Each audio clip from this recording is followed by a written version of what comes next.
Dean enjoys taking on challenges and changes. He embraces them and readily wants to get in and get them done. He'd like them done today, not tomorrow. He worries. He'll lie awake all night worrying about which direction a gate's going to swing. We're still looking for the end goal, which is to get everything up and running, everything in order, so that we've got a sustainable setup where the animals are healthy, where the environment's healthy, where we're actually looking after the country. We're at Opal Downs, a property in northern New South Wales. We're located 15 kilometres south of Lightning Ridge on the Castle Row Highway. I live here with my partner Sandy, and we run a mixed farming and grazing enterprise. I've lived in the area since I was 8 years old, where we moved from Sydney. My dad moved up here to go opal mining. When I was a child, we first moved to Lightning Ridge. We lived out in the bush. We lived initially in a tent, and later on we progressed and lived in a caravan. We cooked on an open fire, and we lived pretty much with the wildlife. There was emus that come around and sometimes used to thieve our food when we tried to eat it, and so there was always a close contact with the bush. I went from spending my time living in Lightning Ridge, and what I was doing, I was concentrating my efforts on opal mining. The opportunity became available to purchase Opal Downs, which I decided to do, to take on a new lifestyle, a new challenge. I've always had a huge interest in things that have been rural or agricultural. Moving out of town was a big challenge. I was on an extremely steep learning curve, and still am. I've spent a lot more time and a lot more money doing it than what I initially anticipated. But that's okay, because I like doing what we're doing. And we've had some failures with things. Not everything's gone perfectly either.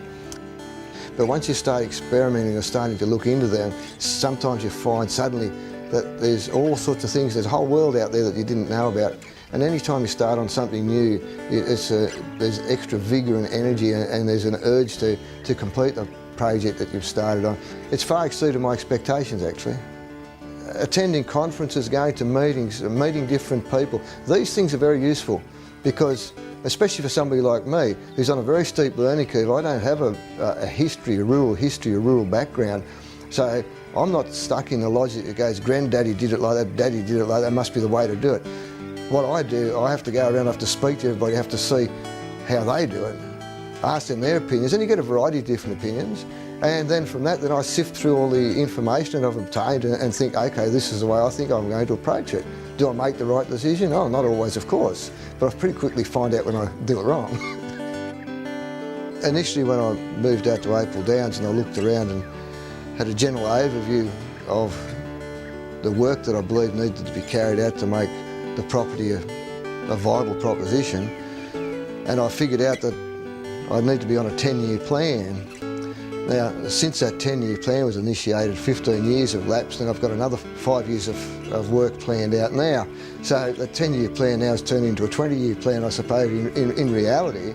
And the reason that that's probably become the case is because as you go along, other things come to light that need to be done, so you need to be flexible. The one thing that has not changed, though, we're still looking for the end goal, which is to get everything up and running, everything in order, so that we've got a sustainable setup where the animals are healthy, where the environment's healthy, where we're actually looking after the country. So it's important, I think, to have a long-term plan. I've definitely got one.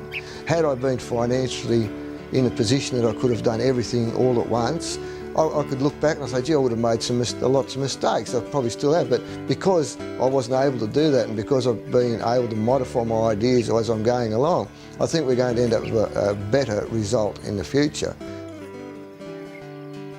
As far as the idea that you can drought-proof a property in the Western Catchment area, I don't believe that anything's perfect, nothing can be made perfect. What you can do, though, you can make the property more viable for longer periods of time. You can defer the onset of drought conditions. That's definitely the case. With good rotational grazing methods, with proper fencing, control of watering points, keeping your pest animals in check, you can definitely defer the onset of drought conditions. And if we can do that, that makes us more viable.